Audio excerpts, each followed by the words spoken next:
Hamza writes, "Hi guys, I was just wondering why Warner Brothers and Michelle MacLaren parting ways is so much more catastrophic than the Marvel Edgar Wright incident." Well, I don't know that it is catastrophic. I mean, right from the beginning, you know, everybody knows I was really not happy about the news, but a lot of people misinterpreted me being not happy with saying, but you know, John, don't you think it's a good thing if they know there's a problem that they should let her go? Well, absolutely. If there was a big disconnect, and apparently from all reports, it was a massive disconnect between her and the studio. Like the words I'm hearing were they agreed on nothing. And so, yeah, when you come into a situation like that, you do need to move on. You got to make the right move. And, oh, heavens, why am I forgetting the name of the director they just picked up? Patty Jenkins? Yes. So they went out and got somebody who is really great. And I think it's going to turn out wonderful.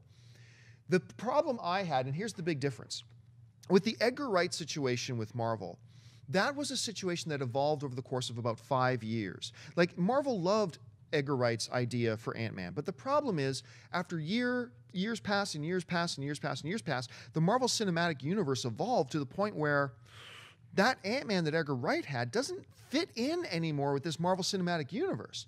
When they first came up with Ant-Man, they didn't know they were going to have Avengers Age of Ultron immediately followed by, you know, Captain America Civil War. And where's the Marvel Cinematic Universe going to be then? How does this fit in between those films? That was a different context.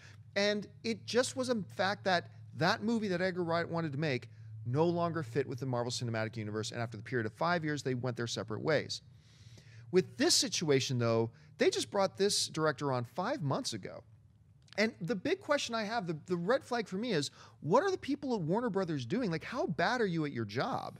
If it's your job to pick your director, that just 5 months ago, you interviewed her, you went through all the things about the movie, I hope you sat down and thought and talked about your vision for the movie and her vision of the movie, and you'd think that they came out of those meetings saying, yeah, we're on the same page, and just 5 months later, you don't agree on anything? You're on totally separate universes to the point that you got to part ways? Like, my concern is that Warner Brothers has something wrong with their process. They have the wrong people in place picking their directors, clearly, because if you go from 0 to 60 in just 5 months, I think there's a problem there. That's not to say they didn't do the right thing right now. Absolutely. If you're in a disconnect and things aren't working between you and your director, you got to let the director go. It was the right move. My concern is what happened 5 months ago and why was this an issue in the first place? Anyway, that's how I saw it. I might be overreacting to it. Admittedly, I might be, but I really see that as a problem. But Alicia, you saw this. How did you evaluate it? Well, I'm really excited about Patty Jenkins coming on board, and I think it's always a good thing if a director soon into a project decides it's not for them and then they decide to leave and then they can find someone else and get moving. And they have to get moving with Wonder Woman. Yeah. It's happening soon. But it must be such a tricky thing for these directors within these universes like Edgar Wright. He's someone who wants to have his own creative stamp on a movie, and it's hard to do that when you have to fit in with so many other movies and so many other styles from other directors. I was talking to Joss Whedon about this too. I mean, he does a great job with it, and we'll talk more about Avengers Age of Ultron when we can. But I think as a director, you must want to make your own vision, and this is my baby and this is my little movie. You can't with these movies because you have to make them work within the wider universe. So I'm excited about Patty Jenkins, so I want to see more of what she can do because Monster was a while ago. Dennis?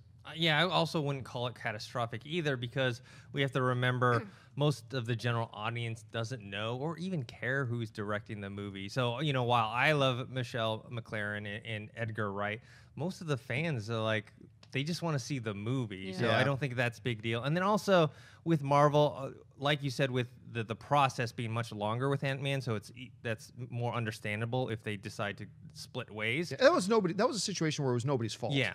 And also, we have to talk about track record. Marvel just has, right now, with their universe, a better track record because it's longer and more consistent. I mean, people will argue about the quality of each individual movie, but in general, most of them are well received. Where WB, they're starting a brand new universe, and they only have one movie out, which is Man of Steel. They're going to have the Batman v Superman. And Wonder Woman is supposed to be a big cornerstone of this whole universe. And just to start out the gate like this, it is a little worrisome. But I don't think it'll be a big problem